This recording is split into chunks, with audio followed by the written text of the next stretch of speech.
ସୁନ୍ଦରଗଡ଼ ଜିଲ୍ଲା ବଣେଇ ବ୍ଲକ ଅନ୍ତର୍ଗତ ଲହୁଣୀପଡ଼ା ପଞ୍ଚାୟତରେ ଥିବା ଆପଣଙ୍କର ଖଣ୍ଡାଧାର ଜଳପ୍ରପାତକେ ଆସି ଆଜି ଆମେ ପହଞ୍ଚିଛୁ। ଏବେ ବର୍ତ୍ତମାନ ମୁଖ୍ୟ ଫାଟକ ଦେଇ ଖଣ୍ଡାଧାର ଯେଉଁ ଜଳପ୍ରପାତ ଅଛି ତାର ପାଦଦେଶକୁ ଯାଉଛୁ। ଆଜି ଏହି ସ୍ଥାନରେ ଅନେକ ଦୂରଦୂରାନ୍ତରୁ ପର୍ଯ୍ୟଟକମାନେ ଆସିଛନ୍ତି। ଆପଣମାନେ ଦେଖିପାରୁଥିବେ ଦୁଇ ପାର୍ଶ୍ୱରେ ଅନେକ ଗାଡ଼ି ଥୁଆ ହେଇଛି।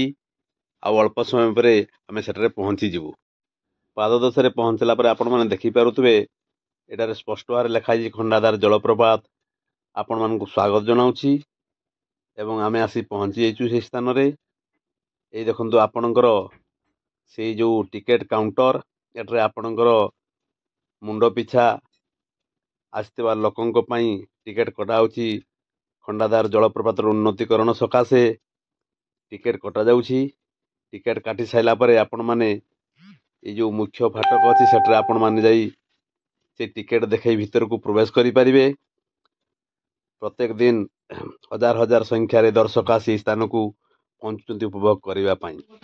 ଟିକେଟ କାଟି ସାରିଲା ପରେ ଆମମାନଙ୍କର ଗାଡ଼ି ରଖିବା ପାଇଁ ସୁନ୍ଦର ପାର୍କିଂର ବ୍ୟବସ୍ଥା ହେଇଛି। ଆପଣମାନେ ଦେଖିପାରୁଥିବେ ଅନେକ ଗୁଡ଼ାଏ ବସ୍, ଆପଣଙ୍କର ବୋଲେରୋ, କାର୍, ଏସବୁ ଗାଡ଼ି ଗୁଡ଼ାକୁ ନେଇ ଆସିଥିବା ଦୂରଦୂରାନ୍ତରୁ ପର୍ଯ୍ୟଟକମାନେ ଯଥାସ୍ଥାନରେ ପାର୍କିଂ ଯେଉଁ କରାହେଇଛି, ସୁନ୍ଦର ବ୍ୟବସ୍ଥା କରାହେଇଛି। ସେଠାରେ ଗାଡ଼ି ସବୁ ଶହ ଶହ ସଂଖ୍ୟାରେ ଗାଡ଼ି ଥୁଆ ହେଇଛି ଏବଂ ଅତି ସୁରୁଖୁରୁରେ ସେଠୁ ବାହାରିବା ପାଇଁ ମଧ୍ୟ ବ୍ୟବସ୍ଥା କରାହେଇଛି। ଏବଂ ସେହି ସ୍ଥାନମାନଙ୍କରେ ଆପଣଙ୍କର ସିକ୍ୟୁରିଟି ମଧ୍ୟ ସବୁବେଳେ ରହୁଛନ୍ତି। ବର୍ତ୍ତମାନ ମୁଖ୍ୟ ଫାଟକ ଦେଇ ଆମେ ଖଣ୍ଡାଧାର ଜଳପ୍ରପାତ ଉପରକୁ ଦେଖିବା ପାଇଁ ବାହାରିଛୁ। ଦେଖନ୍ତୁ ଶହ ଶହ ପର୍ଯ୍ୟଟକ ନିଜର ପରିବାର ଏବଂ ସାଙ୍ଗସାଥି ମାନଙ୍କୁ ନେଇ ଏହି ଜଳପ୍ରପାତକୁ ବୁଲିବା ପାଇଁ ଆସିଛନ୍ତି। ଏଠାରେ ସମସ୍ତ ପ୍ରକାର ସୁବିଧା ରହିଛି। ଆପଣମାନେ ଦେଖିପାରୁଥିବେ ଅତି ନିକଟରୁ ଆମେ ଏହାର ଭିଜୁଆଲ ଦେଖିପାରୁଛୁ। ପାଖକୁ ଯାଇ ସୁନ୍ଦର ଏବଂ କୁଳୁ କୁଳୁ ନାଦ, ଥଣ୍ଡା ଜଳ, ପରିବେଶ ନିର୍ଜନ, ଚାରିଆଡ଼େ ଘଞ୍ଚ ଜଙ୍ଗଲ, ଚଢ଼େଇମାନଙ୍କର କିରିକିରି ଶବ୍ଦ ଏବଂ କୁଳୁ କୁଳୁ ନାଦ ହୋଇ ବହି ଚାଲିଛି ଖଣ୍ଡାଧାର ଜଳପ୍ରପାତ।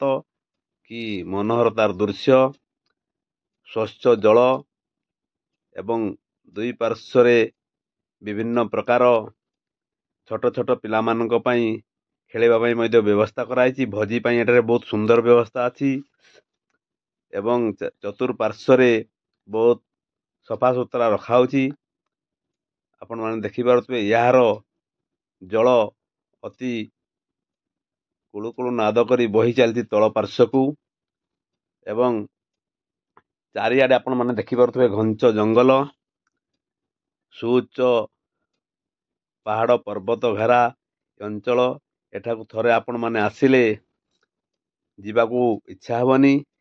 ପ୍ରତ୍ୟେକ ଦିନ ଜିଲ୍ଲା ତଥା ରାଜ୍ୟ ବାହାରୁ ଶହ ଶହ ସଂଖ୍ୟାରେ ପର୍ଯ୍ୟଟକ ଏହି ସ୍ଥାନକୁ ବୁଲିବା ପାଇଁ ଆସୁଛନ୍ତି ଏବଂ ଏଠାରେ ବିଭିନ୍ନ ପ୍ରକାର ରାତ୍ରି ଯାପନ ପାଇଁ ମଧ୍ୟ ସୁବିଧା ରହିଛି। କଟେଜ ହେଇଛି, ଅନଲାଇନ୍ ବ୍ୟବସ୍ଥା ହେଇଛି। ଏଣୁ ଆପଣମାନେ ଏହାକୁ ଆସିବାକୁ ଆମେ ଅନୁରୋଧ